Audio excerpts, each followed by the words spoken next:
آج آپ کو ایک کہانی سنانی ہے جو کہ میں نے اشفاق احمد کی کتاب زاویہ سے لی۔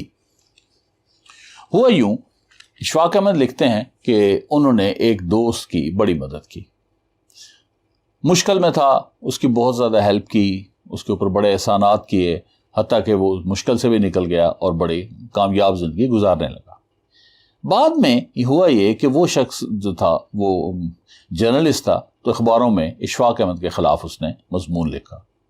اشفاق احمد نے پڑھا تو کہتے ہیں مجھے بڑی تکلیف ہوئی، اور کچھ عرصے کے بعد پھر اس نے اور لکھ دیا، اور پھر اشفاق احمد کو مزید زیادہ تکلیف میں چلے گئے اور ان کو اپنے احسانات یاد آ رہے تھے، تو وہ اس کشمکش میں تھے تو وہ اپنے بابا جی کے پاس چلے گئے۔ تو بابا جی کو سارا واقعہ سنایا اور بتایا کہ میں اس وجہ سے بہت پریشان ہوں۔ تو بابا جی مسکرائے تو اور کہنے لگی تو اس میں تو پریشان ہونے والی کوئی بات ہے ہی نہیں، اشفاق احمد تم ایسے ہی پریشان ہو گئے۔ انہوں نے کہا کیوں پریشان ہے، میں نے اس کے اوپر اتنے احسانات کیے ہیں، اور وہ جو ہے میرے اوپر مضمون پہ مضمون لکھ رہا ہے۔ جرنلسٹ کا کے ساتھ یہی مسئلہ ہوتا ہے کہ وہ تو مضمون لکھ سکتا ہے، میں کہاں پہ لکھوں، میرے پاس تو کوئی اخبار نہیں ہے۔ تو انہوں نے کہا نہیں وہ مضمون نہیں لکھ رہا۔ بابا جی بولے وہ تو شکریہ ادا کر رہا ہے۔ انہوں نے کہا کہ وہ کیسا شکریہ، میرے خلاف بول رہا ہے۔ تو انہوں نے ایک واقعہ سنایا کہ ایک استاد تھا اور ایک اس کا شاگرد تھا، وہ جنگل میں سے گزر رہے تھے، ایک جگہ پہ آگ لگی ہوئی تھی۔ تو انہوں نے استاد نے دیکھا کہ آگ کے اندر ایک سانپ ہے، وہ بالکل جھلسا ہوا تھا اور بالکل مرنے کے قریب تھا۔ بابا جی کو اس پہ رحم آ گیا، وہ گئے اور انہوں نے سانپ کو اٹھا لیا۔ جو شاگرد ہے وہ چلایا کہ استاد محترم اس کو نہ اٹھائیں، یہ موذی جانور ہے، یہ آپ کو نقصان پہنچائے گا۔ تو انہوں نے کہا نہیں اللہ کی مخلوق ہے، یہ تکلیف میں ہے، اس کی مدد کرنی چاہیے۔ خیر انہوں نے اٹھا لیا اور اپنا سفر جاری رکھا۔ اس گرم علاقے سے نکل گئے، آگے چلے تو ٹھنڈی ہوا چل رہی تھی، ہلکی ہلکی بوندا باندی میں ہونی شروع ہو گئی۔ تو سانپ جو ہے اس کو جب موسم اس کا ٹھیک ہوا تو وہ اپنی کو صورت میں آیا، کو ہوش میں آیا۔ تو جو ہی ہوش میں آیا تو اس نے پہلا کام یہ کیا کہ وہ استاد کو کاٹ لیا۔ جب استاد کو کاٹ لیا تو وہ شاگرد فوراً بولا کہ میں نے تو آپ کو پہلے کہا تھا کہ یہ جو سانپ ہے یہ موذی ہے، یہ تو نقصان پہنچائے گا۔ وہ کہتا ہے نہیں اس نے نقصان نہیں پہنچایا، تو اس نے شکریہ ادا کیا ہے، اور سانپ اسی طرح شکریہ ادا کیا کرتے ہیں۔ اس کے بعد اس نے سانپ کو ایک درخت کی کھو میں رکھ دیا تاکہ وہ زندہ رہے۔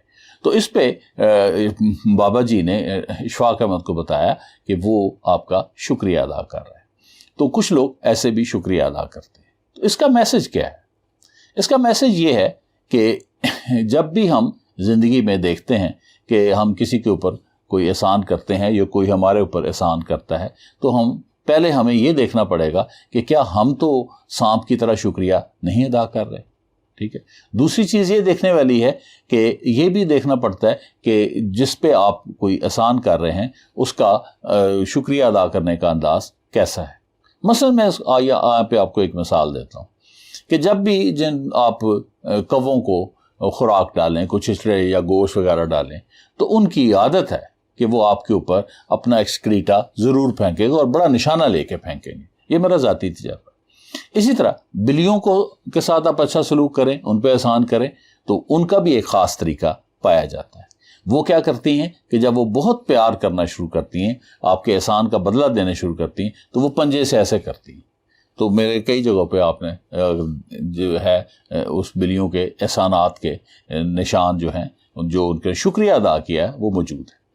تو جب آپ کو یہ پتہ چل جائے کہ کوئی جانور یا کوئی انسان کس طرح سے شکریہ ادا کرتا ہے، تو پھر آپ اس سے مایوس نہیں ہوتے اور اچھے کام سے کرنے سے اور احسانات کرنے سے آپ گریز نہیں کرتے، چونکہ اکثر دیکھا گیا ہے کہ لوگ جب لوگوں کو کسی پہ احسان کرتے ہیں اور وہ سانپوں کی طرح شکریہ ادا کرتے ہیں، تو وہ اس کے بعد احسان کرنا ہی چھوڑ دیتے ہیں۔ امید ہے کہ آپ بھی احسانات جاری رکھیں گے اور ساتھ ساتھ یہ بھی ذہن میں رکھیں گے کہ سانپ کس طرح سے شکریہ ادا کرتے ہیں۔ Thank you for paying attention. We'll meet soon. Please stay tuned.